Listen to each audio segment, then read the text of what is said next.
Sound off for Chesterfield.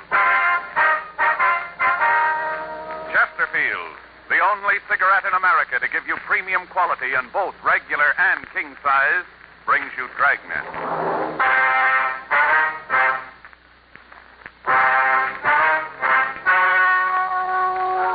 Ladies and gentlemen, the story you are about to hear is true. The names have been changed to protect the innocent.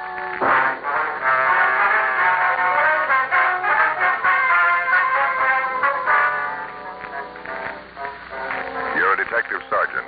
You're assigned to homicide detail.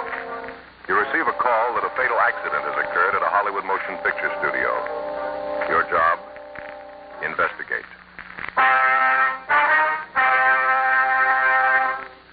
Here's what a leading tobacco publication and the nation's press have had to say about king-size Chesterfield. U.S. Tobacco Journal, Atlanta, Georgia.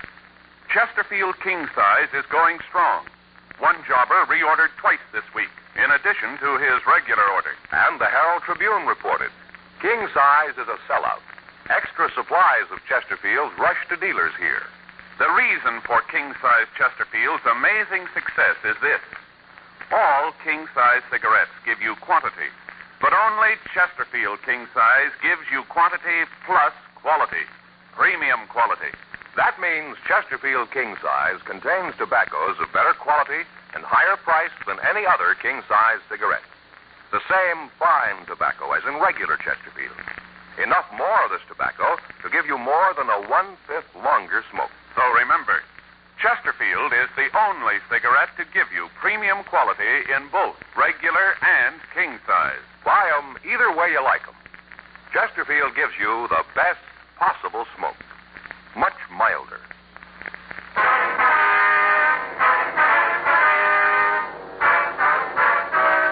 Dragnet, the documented drama of an actual crime. For the next 30 minutes, in cooperation with the Los Angeles Police Department, you will travel step by step on the side of the law through an actual case transcribed from official police files. From beginning to end, from crime to punishment, Dragnet is the story of your police force in action. It was Friday, August 5th. It was warm in Los Angeles. We were working the day watch out of homicide detail. My partner's Frank Smith. The boss is Captain Lorman. My name's Friday. It was 2:25 p.m. when we got to the Winton Picture Studios. Stage 2. Better check the guard over there. Yeah. Yes, sir. Can I help you? Police officers? About the accident, where do we find Mr. Adams? Oh, yeah, I said look for you. Let's see, I saw him around here a minute ago. Oh, there he is, over there by that office desk. See him, the one in the blue suit? One with the gray hair? Yeah, that's him. Thank you very much. I know. You can check with the office. If they can come up with an idea, I'll go for it. All I know is that we got to have this truckie finished. Yeah, someone you want? Yes, you Gerald Adams? That's right. Police officers. My ID card. Oh, yeah. Yeah, Friday, huh? Yes, here's my partner, Frank Smith. Yeah, how you doing? Hi. How much you know about this? Well, doctor down at George Street told us that Henry Wilson had an accident. Is that right? Yeah, he was the director. At least he thought he was. I wonder if we could see where the accident happened. Yeah, sure. Over in stage 1, just across the way. Hold on a minute, will you? I'd like to talk to Sam for a minute, try to get things organized here, get things moving. Yeah, go right ahead. Just wait here. I'll be right back. Okay. Quite a place, huh, Joe? Yeah, a lot of room. Big stage in it. Yeah. You know, all this, the average person doesn't stop to think about it. What's that? You know, a fellow lays out 85 cents to see a movie. Never thinks about all the people, all the equipment that goes into making it possible. Yeah. Sorry to keep you waiting. Terrible thing. We're 12 days behind schedule now. This will probably knock a couple more days off. Exec's going to scream like an eagle when he sees what this opus is costing. Here, right through the story. Right. One's right over there. Yes, sir. Wonder if you'd mind filling us in on this thing. Yeah, sure. What can I do to help? Well, if you can tell us how the body was found, who found it, how the accident occurred. Well, as near as I can figure, it must have happened about 12:10, 12:15. Crew had broken for lunch. Most of them were over at the commissary. I came down from the office and wanted to talk to Henry about tomorrow's schedule. Wanted to try to change some of the shots, make it more simple. He wasn't in the lunchroom, so I went ahead and had lunch. About, I think it was about 12:40, Al Evans, the greenery man, came in and told me he'd found Henry's body. A lamp had fallen on him. Darn fool yelled it so loud that everybody in the place heard him. I see. Well, I came right over. was dead. He'd lost a lot of blood. Called his pulse. Found out he was still alive. That's when I had the ambulance called. Here we are. Right, yeah. Thank you. Over here about the house set. Yeah. At the time those big doors were open, the green men were putting in the shrubbery here. After I found out about the accident, I had the doors closed so people wouldn't be roaming in and out. Are the doors usually left open? Usually are. When there's no shooting on the stage, when we're using it, they're closed. Mm-hmm. Now, right here's where he was found. You can see the lamp that the sun arc must have hit him. Right about here. Poor guy. Yes, sir. Is that where the lamp fell from up there? Yeah. Yes, there you can see on the scaffolding where it was. Between the babies, there's space there. Who puts the lamps up there? Well, it's in the gaffer's department. He's in charge of them. Wonder if we could talk to him. Yeah, sure. He's over on 2. I'll call him. Thank you. Big lamp, huh? Yeah. Sure smashed up in it. Gee, that thing must weigh a couple 100 pounds. Yeah, look up there. It's quite a job. I figure it's about 40 feet up there. What do you think? Oh, yeah, that anyway. He's on his way over. What's your position here, Mr. Adams? I'm production supervisor, unit manager. A lot of names for it. I try to take care of the running of the company as far as this one picture is concerned, make out the budgets, work on the schedule, the director, things like that. Mm-hmm. Really hard to say just what my job is, so I do a little of everything. Yes, sir. You fellows from homicide? Yes, sir, that's right. You think that there's something wrong here? Maybe Henry's accident wasn't an accident or something? Well, it's just that in any death where there isn't a doctor in attendance at the time of death, we have to look into it. It's just routine. I thought for a minute you might think there was something fishy about this. That's all we need. Have murder on the set. Might as well fold up. Oh, hi, Jerry. You want to see me? Yeah, Dick, these officers like to ask you a couple of questions. Sure. This is Mr. Friday, Mr. Smith, Dick Patterson, our gaffer. How are you? Hi, Mr. Patterson. What do you want to know? Well, Mr. Adams here tells us that you were in charge of installing those lamps. Is that right? Yeah, that's right. Are you trying to say I had anything to do with causing Henry's death? Oh, no, sir. We didn't say that. Well, then what are you saying? Well, we're just trying to get the facts straight. No need to get upset, now, Dick. Well, what are you talking about? These cops come in here and try to make out I didn't put those lamps in right? That's not what they said. Well, don't you think I feel bad enough? Henry was a good friend of mine. We've been together a long time. I don't know how the lamp got loose. Wonder if we could look at its mounting. That'd be all right. Sure. I've wanted to get up there anyway to look at it myself. But Jerry here said not to touch anything till you guys got here. Okay. How do we get up there? There's a ladder back here at the rear of the stage. All right. I can't understand it, Mr. Friday. I've been hanging lamps for a long time. It's going on 20 years. First time anything like this ever happened. Oh, here it is. Just going up. Okay. Hey, watch your step. Hey, go ahead. Yeah. Okay. Yeah, we can get there down this way. They use these locks to hang the lights on, do they? Yeah, you gotta be awfully careful, though. Watch your step. It's a long way down. Yeah. Once in a while, if you want a real high shot of the scene, we lift the camera up here. Mostly, though, it's used just for lights. Here it is. Now you can see there where the light was. Gotcha. Oh, appreciate it if you didn't touch anything and just stand back there. Sure. Now, base of the lamp went through this hole there, huh? Yeah, that's right. Yeah, look at the one over there, same way. Yeah. Do you have anything else securing the lights once they're tied down? No, sir. Once they're in place, the weight of the thing itself will hold it. Mm-hmm. In other words, you drill this hole and you place the lamp in the hole, and it could. It doesn't look like the wood is chipped, does it? No, these scaffolds are pretty new. This stage hasn't been up more than a year. Mm-hmm. Well, from what you can see, Mr. Patterson, can you figure out how the lamp might have fallen? How it could have broken loose? Well, I'll tell you, officer. Bob, that's my best boy. Bob and I were over here last night checking the lights on the set. I didn't actually get up here myself, but Bob did. Now, he's a good boy. He's been around a long time, doesn't make mistakes like this. Mm-hmm. He secured this lamp himself, and I know it was right. Well, then, have you got any idea how it might have fallen? None at all. Matter of fact, I don't think it did. Sir? I don't think it did fall. I think it was dropped.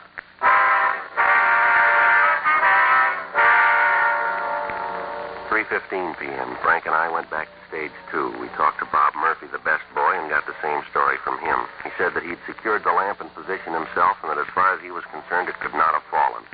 He agreed with Dick Patterson that the lamp must have been removed from its place and either dropped or was thrown at Wilson. At this point, there was the possibility that the death was not an accident. We asked the unit manager to assign one of the studio police to guard the scene of the accident, and then we called the crime lab. Dean Bergman lifted several clean prints from the broken lens of the lamp. Bob Murphy's fingerprints were taken, and they matched those found on the lamp. There were no other prints on the glass. The men from the crime lab found a small piece of blue cloth on the mounting of the lamp. Lee Jones put it in an envelope and gave it to me. At 4:20 p.m., we talked to Gerald Adams in one of the portable dressing rooms. I just can't believe it. There were a lot of people in town that didn't like Henry, but I don't think there was anyone that'd kill him. Was there anyone in the company that he had any disagreements with, would you know? Well, what do you mean? Well, anyone he had quarrels with, arguments, would you know? Well, I guess Sam would be the most likely. They argued all the time. Sam? Yeah, Sam Phillips. He's the first assistant director. Real talented guy. Been at it a long time. He and Henry worked together for a long time. They're always arguing. I guess if you didn't know him, you might think they were serious, but here in the company, we all knew. We understood. Understood what? Well, Sam's been in Hollywood almost since it was. He began as a prop man, worked his way up to be a cutter. Then I guess about 15 years ago, he went into directing. Mm-hmm.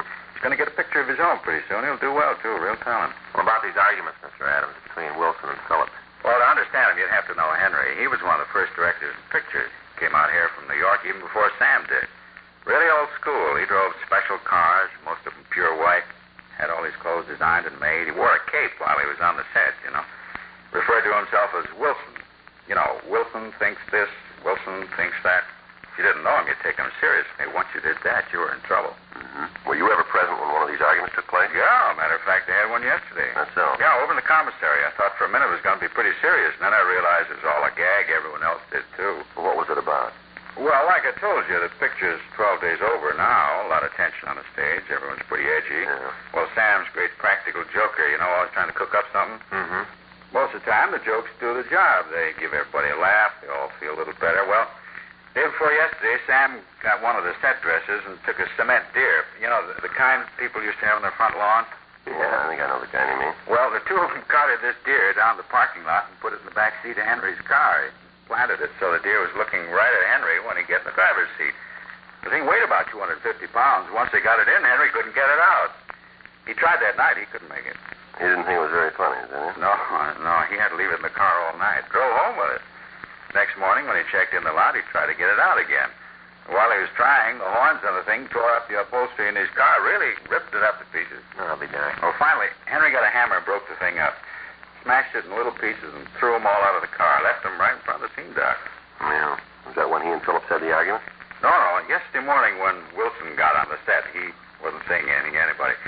All the crew knew about the deer, and they were all waiting for him to say something about it, but he didn't. He just drove the crew through the morning setups. The argument took place at lunchtime. Yeah. Henry waited until the whole crew was having lunch, and then he stormed into the cafe. He walked over to Sam, really read him off, called him a child. He said that if he'd spend a little more time doing his work and less time playing around, the picture wouldn't be so far over scheduled. Really made him look like a fool. Argument went on for about 15 minutes. Well, what was Sam doing all this time? Well, he just sat there, and then finally he got up and grabbed Henry, kind of shook him. Said he'd never been talked to like that before, and it wasn't going to happen again. Said he'd kill Henry next time he did it. Mm-hmm. Well, Henry looked pretty scared. Sam's a big man, you know. I think if he made up his mind to do it, he could have broken Henry in two. Mm-hmm. Sam looked at Henry for a minute, and then he laughed. Then Henry started to laugh, too, and then the whole place, I guess it's like laughing at a horror picture. Anything to break the tension. Looked real tight. Even I wasn't sure it was a joke, you know. You said that Sam lifted this deer into the car by himself? Well, I don't know if he did it by himself, but I know he could lift it without help. How much did you say that deer weighed? More about 250 pounds. Why? Well, I was just thinking. That's about what that big lamp weighed, isn't it?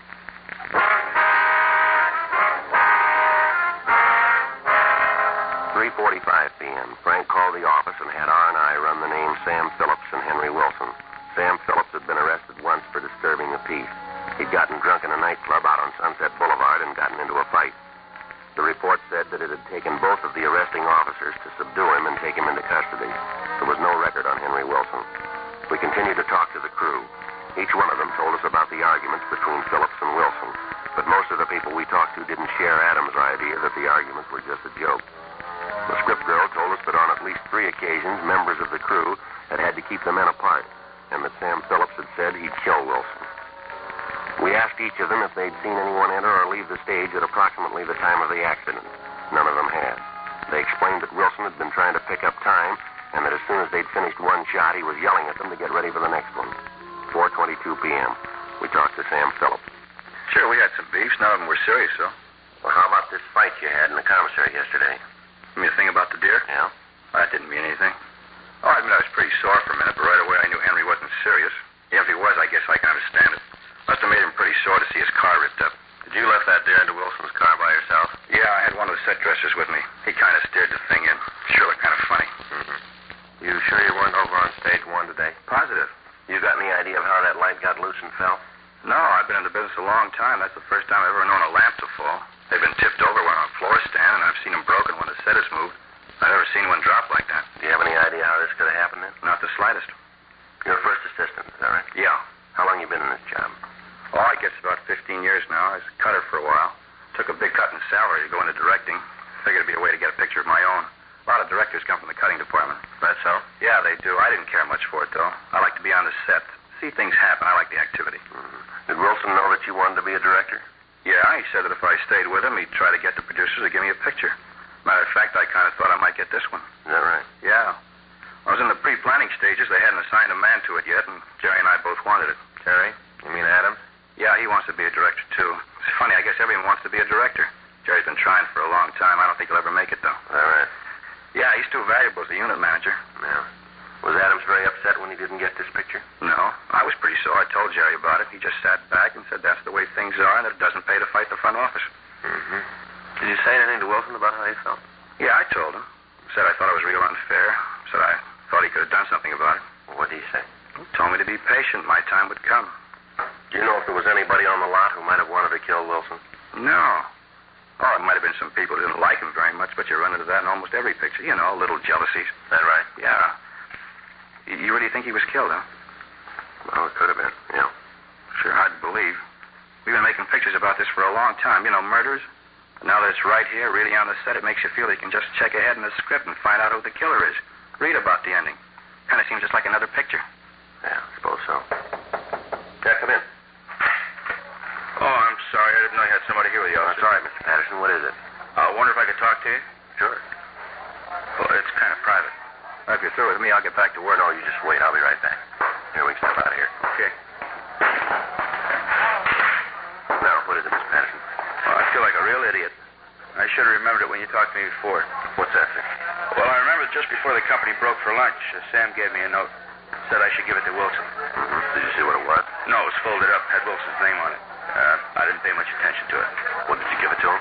Yeah, he read it, and then he said he had to leave the set for a few minutes. Said he'd be right back. He left the stage then? Yeah. Where was Sam at this time? Well, I don't know. You see, he gave me the note just outside the door to the stage. I was bringing in some more lights, and right after he handed it to me, he left. Uh-huh. Headed for stage 1.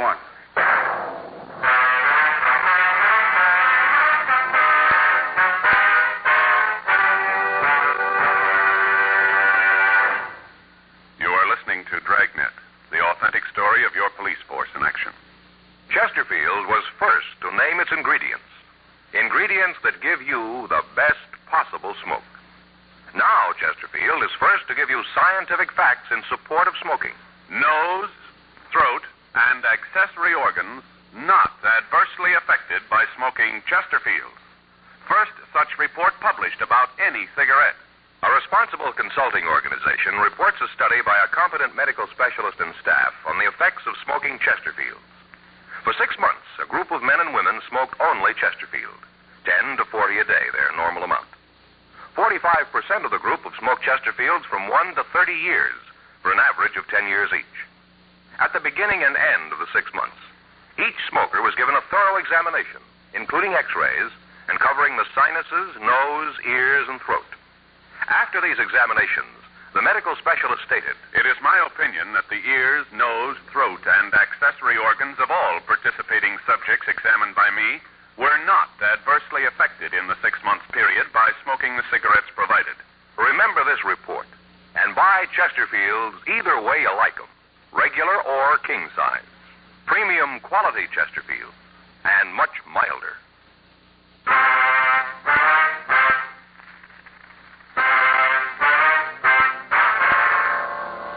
We talked to Gerald Adams and had 2 of the studio police start a search for the note.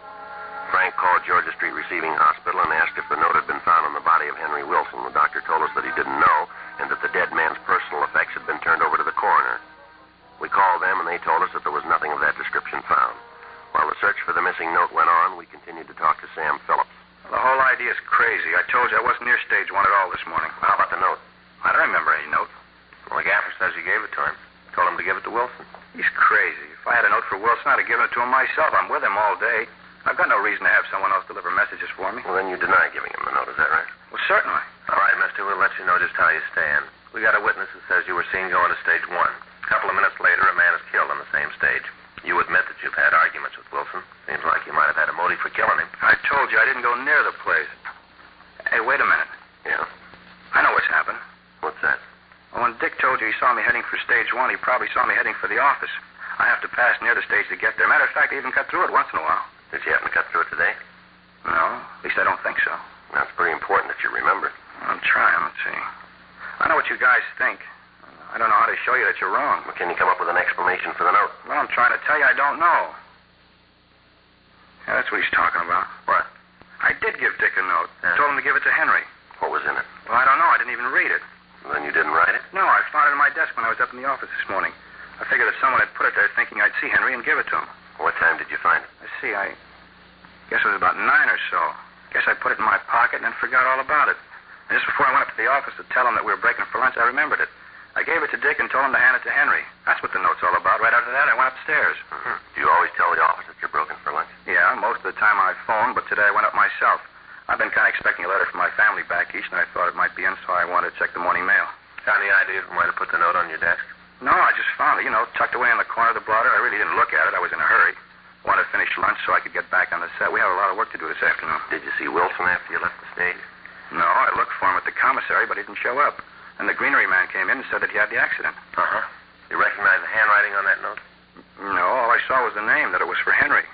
Come to think of it, though, I do kind of remember that it was familiar handwriting, thinking I'd seen it someplace before. Do you remember where? No, I wish I could. Have you found it yet? No. Wilson must have dropped it someplace here, though. It wasn't on his body. What if you take a look at this? What's that? Well, the crime lab crew found this on the stage, caught on the lamp that killed Wilson. Looks like the material they make suits out of. Yeah, from inside the cuff. See? See the little zigzag mark where it's been cut? Mm-hmm. You ever see this type of material before, Sam? Let me see. Looks like it came from a blue suit, huh? Mm-hmm. Good material. Sure an odd color. Yeah, I think I've seen a suit like this. I think I saw it this morning. Yeah? Oh, yeah, sure. Jerry Adams was wearing it.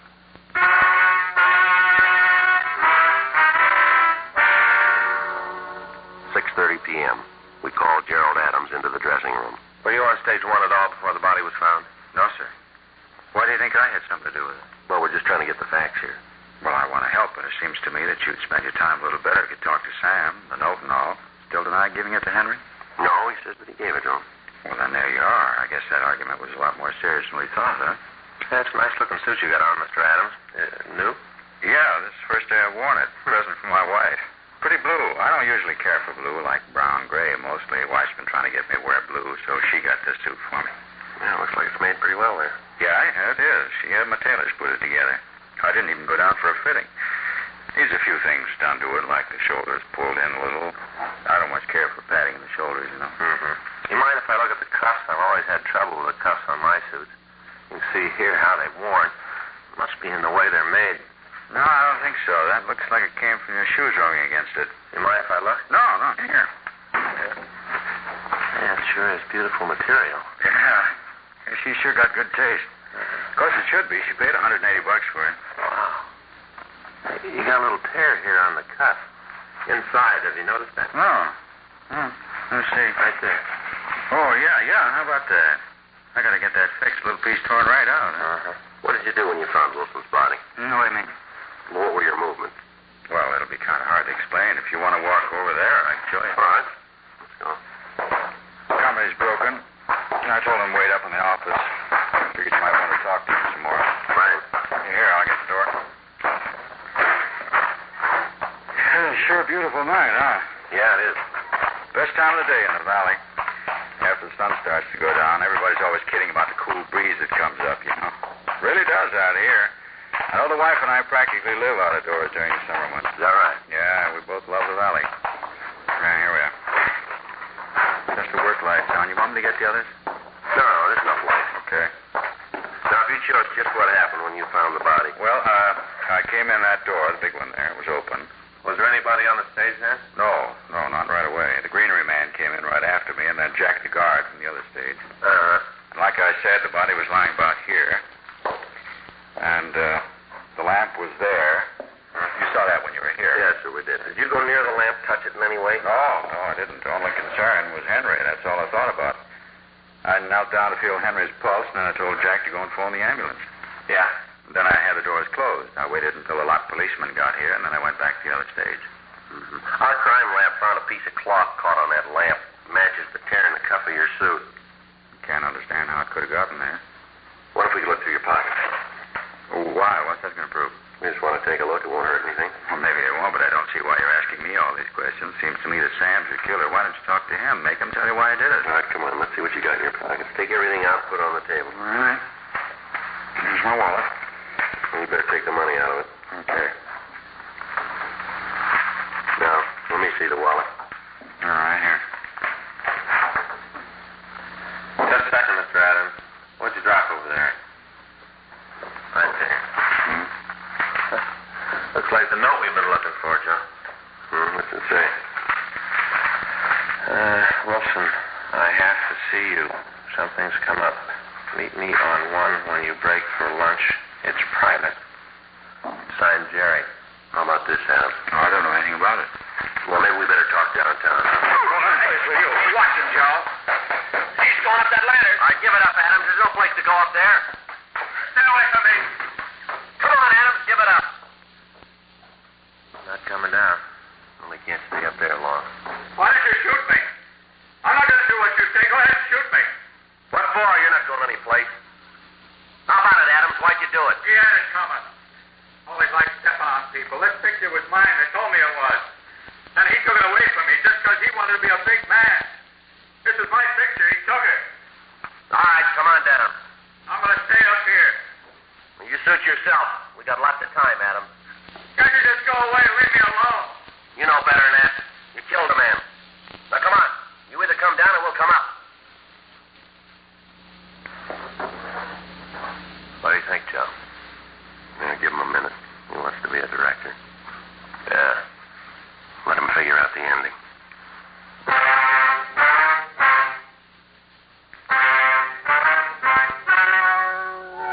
The story you have just heard was true. The names were changed to protect the innocent. On February 17th, trial was held in Department 89, Superior Court of the State of California, in and for the County of Los Angeles. In a moment, the results of that trial. Now, here is our star, Jack Webb. Friends, in a sense, every smoker is his own judge and jury when it comes to selecting a cigarette. Now, you've heard the facts in our case for Chesterfield, and I'd like to sum them up for you. Chesterfield, the first and only cigarette to give you premium quality in both regular and king size. Chesterfield, the first and only cigarette to name all its ingredients. And now, Chesterfield gives you scientific facts in support of smoking. You heard the report read earlier. Nose, throat, and accessory organs not adversely affected by smoking Chesterfield. First such report ever published about any cigarette. Consider these facts carefully. I'm sure you'll want to change to Chesterfield. Regular or king size, Chesterfield gives you the best possible smoke, and much milder.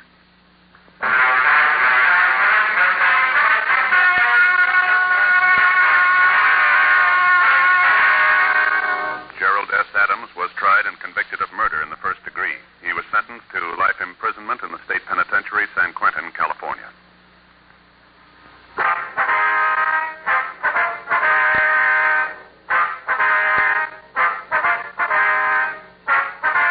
You have just heard Dragnet, a series of authentic cases from official files. Technical advice comes from the Office of Chief of Police W.H. Parker, Los Angeles Police Department. Technical advisors, Captain Jack Donahoe, Sergeant Marty Wynn, Sergeant Vance Brasher. Heard tonight were Ben Alexander, Whit Connor, Jack Crucian. Script by John Robinson. Music by Walter Schumann.